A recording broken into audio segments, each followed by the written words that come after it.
So it's time for the first Q&A of the channel. Now this is something that I've considered doing off and on, but with the community tabs now being a thing, it's a pretty good way to post and ask for questions without making an actual video for it. And if I ever get a question that I think is worth being in a video, maybe once a month, every so often, I'll kind of compile the best questions that I find. And like with last week, I asked, and surprisingly, most of the questions are pretty good. So I think I picked about 15 questions for this video. We'll go through it. If you ever do have any questions, unlike most creators, I respond to pretty much every comment anyway.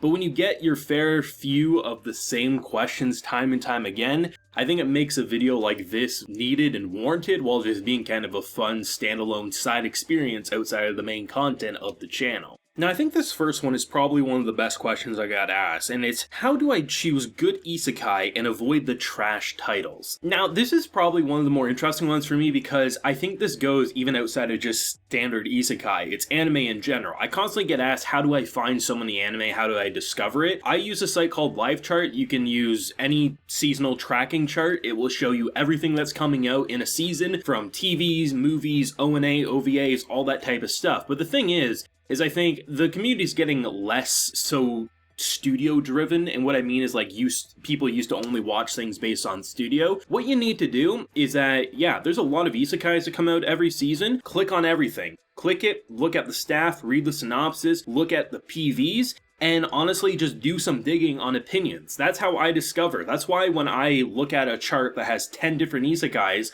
I can easily pick out 4 of the isekais that I'm fairly confident that I'll enjoy. I watch the first episode and I judge, hey, is what I'm hearing matching what I'm seeing? And if it does, that's how I continue it. It's a very easy thing to do, but there's a lot of anime fans who don't use sites like LiveChart and keep up to date with what's coming out. And that's how I know about things coming out so soon and how you can avoid most of the trash isekais. Look at staff listing, compare what they've worked on, and just gotta go from there. What are some anime that have scared you? Now, there's probably only one anime that I can think of that's ever scared me, and that's Higurashi, especially with its new iteration of Go. Satsu not so much, just because I'm kind of expecting a lot of the information, but there's some generally frightening moments that you are so unnerved because you're not sure why it's happening, but with the directing, the sound effects, and the psychotic voice actors, it kind of makes you shit your pants among being just a really well-written time travel kind of experience, which is just so cool. Have you thought about making videos about video games? Now this is something that I honestly think about a fair amount, but probably won't do, or at the very least won't do into the same degree that I do with my episodics, mainly because, well, 2 things. 1, I'm not really confident there's an audience for me in that market, but 2, I also don't have the equipment to capture game footage. I could easily get it, but the thing is making videos about video games while playing it, right? I would have to actively think that I'm going to make a video on this so I can be as intelligent as possible, where right now I'm playing through Skyward Sword on the Switch, right? I love that game, loved it on the Wii, love it on the Switch with the button configurations and the numerous quality of life changes, but if I was playing that with the purpose of making a video, I would be enjoying it slightly less, but enjoying it in a different way because I'd be actively analyzing everything so I could give it to an opinion to other people so they'd understand. Though I could easily just make a vlog style video, which is something I keep humming and hawing about. Originally I was planning on doing it for the Mass Effect Legendary Edition, but then I was just like, you know what, I just enjoyed it in my own time. That's kind of what video games are to me, is my own personal enjoyment. But if I ever do get some opinions that I really just want to sit down, not really put too much effort into editing and things like that, then sure, I'll make some video game content. I just really haven't had that final push to make me, but maybe in the future. How are you never disappointed with any show? I haven't been following you for more than a few seasons, but even to me, it seems like you have this magical ability to find the good in every single show you watch, even if there's hardly anything good to be found. I kinda love this, to be honest though. Like, I watched The Detective Is Already Dead and hated the dialogue, but you said it reminds you of 2000s anime, which is kinda true, so somehow you found a positive in something I hated.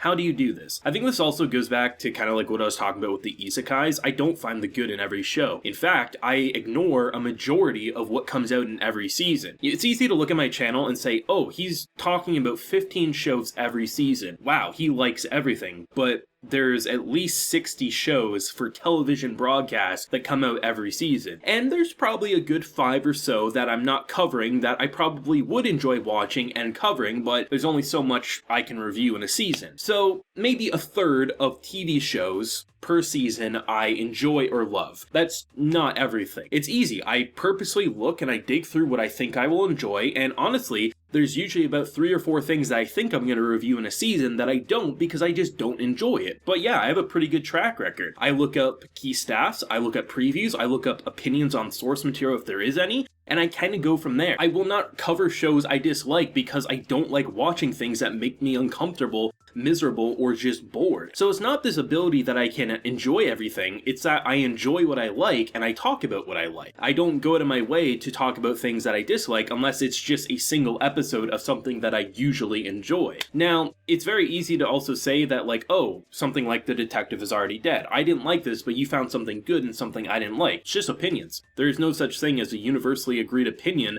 on something as meaningless as something like anime, right? Because everyone will be different. I may like The Detective is Already Dead, and you might dislike it. There's going to be plenty of people who try One Piece, don't like it, where it's a very popular series, right? It's just all a matter of opinions, and just doing the research before I get up here to talk about shows that I probably won't like in the long term, which sometimes first episodes can mislead you into thinking, and that's why I do my research beforehand. Why did you drop Moriarty the Patriot? I didn't drop it, I watched it on my own time. When it comes to split cores, if it's a show I really enjoy covering and watching, I will come back and review the second core. With Moriarty the Patriot, had it been a back-to-back 2-core, it probably would have been reviewed in its entirety. But after the break, I kind of looked at the view counts, I look at the number of comments I got in the reviews. It wasn't really warranted enough to sacrifice a review slot to cover Moriarty the Patriot again, when I could easily enjoy it in my own time and pick something new and fresh that will probably make me feel a lot more energized to come up here and make videos. If I covered the first core or something, I'm gonna watch the second core, it's just maybe I don't cover the second core because the audience isn't really worth it, and that's just kind of the hard truth of being a YouTuber. Potatoes or sweet potatoes? Actual question would be, are there any OSTs from anime or video games that you personally love to listen to? First point, potatoes, and in terms of OST, I will always go back to Megalobox. Its first season and its second season soundtracks are some of the all-time best. In terms of video game, Mass Effect, Zelda,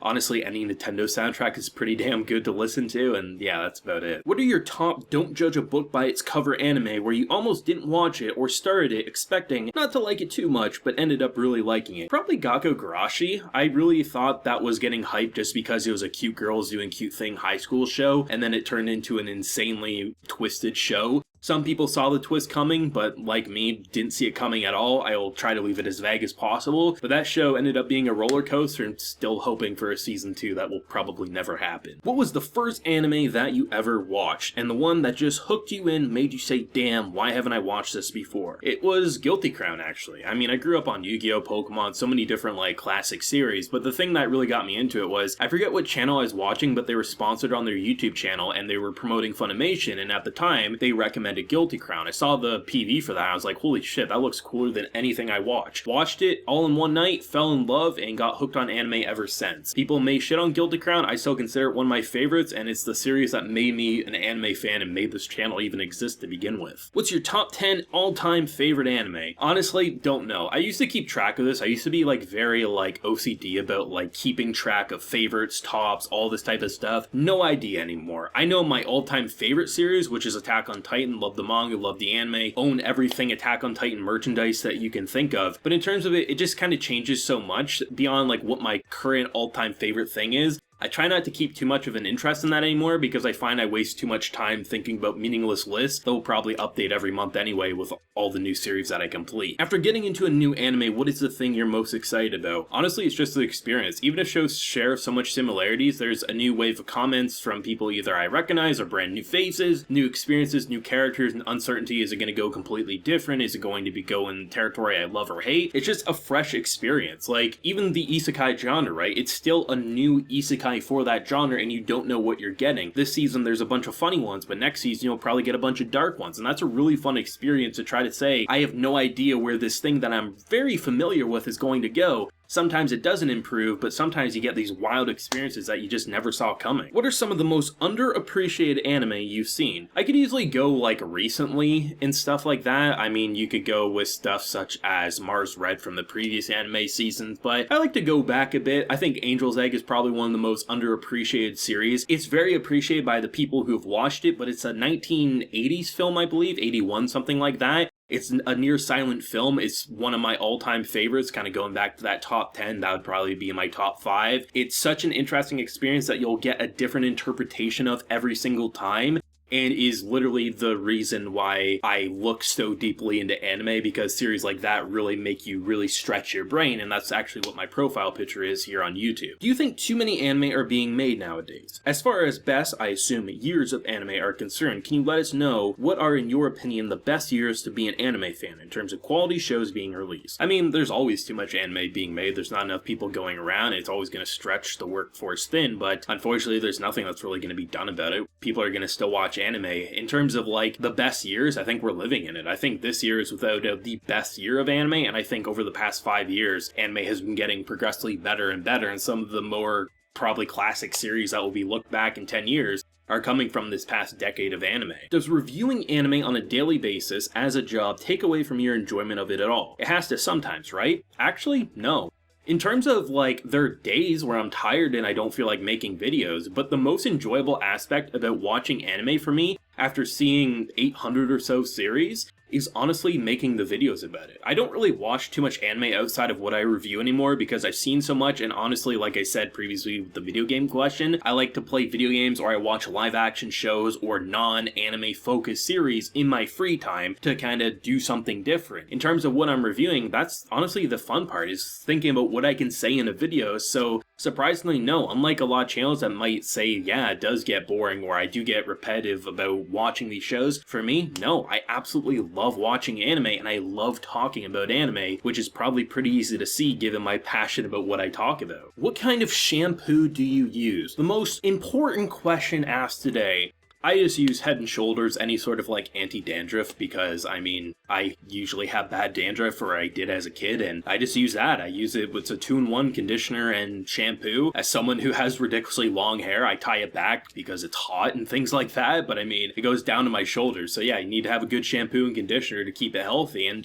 that's what I use. Which anime you thought at first were cute, but tricked you into thinking it was cute, but not cute? I probably would just go back to Gakugarashi, Higurashi, and stuff like that. I mean, pretty much any anime with a horror tag kind of does that in some way or another, but really there's not much more thought I could give to that question that I haven't kind of already answered. But really anything that perceives itself to be a cute girl's doing cute things, but then those cute girls do twisted things, is probably the best answer. And I believe that is all the questions for today. Very fun. If you ever have questions that you want answered in a video, I mean, I'll probably answer it in the comments anyway, but if I ever get good questions, I'll save it for the next one. I'm thinking about making this thing a once a month thing. Hopefully it does well enough to warrant making them. They're fun, and if you have any questions, let me know down below. Leave a like if you enjoyed, and subscribe if you're new around here. So until next time, everyone, please take care and have a good one.